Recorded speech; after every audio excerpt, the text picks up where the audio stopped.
from our last video delving into RPG games to keep you happy until the release of Fire Emblem Three Houses, I'm going to be reviewing a rather inexpensive RPG game called Asdivine Dios. I hope I'm saying that right, so strap in because this is one quirky RPG you won't want to miss. You play as Izio, deity of Asdivine, who has lost some of his power and resents humans for fighting amongst one another, creating negative energy called the Murk, which can turn things into evil monsters.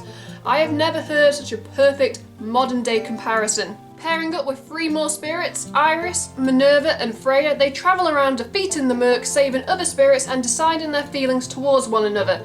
This wouldn't be Japanese if the three lady spirits were not in love with the main guy.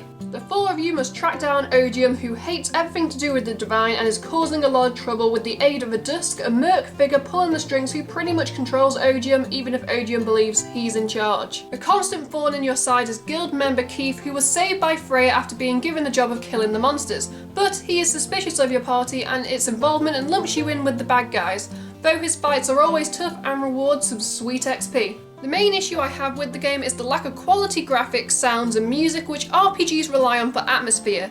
Kemco has released this game on mobile and it appears to have been thrown onto the Switch quite cheaply, if I might add, as a port in the whole wake of Fire Emblem, Dragon Quest and Octopath Traveler. Would I download this on mobile? No, I'll stick with the Switch. But that doesn't mean I hate the game, on the contrary, I'm hooked. Maybe I like trashy RPGs. The game's quirk which threw me off the story slightly is how villagers react to you. Villagers see you, an attractive guy, walking around with three beautiful girls and they immediately brand you a pimp or abuser without getting to know you. It is funny to watch the four characters be oblivious to this hate, but maybe it could have been toned down slightly. The fights play out in typical turn-based fashion with characters able to attack, defend or use magic. Very simple and just as effective as any other RPG out there. However, unlike other RPGs which allow you to select different party members, in Asdivine Dios you're stuck with the same four members throughout the game.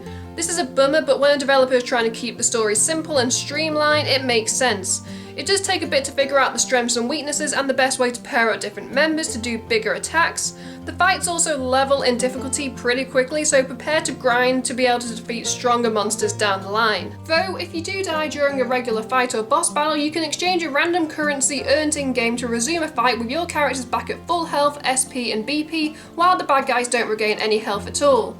I've only used this feature 3 times, but I guess it's a nice crutch for casuals who don't expect greater levels of difficulty only a few chapters into the game. It would be useful in boss fights later in game, so try and save as much currency as you can, mainly picked up from the fights as loot. Is Asdivine Dios for everyone? Probably not. Does Asdivine Dios kill time? Yes. Is Asdivine Dios worth the low price tag? Definitely. Who doesn't love a cheap RPG even if the story is a little questionable?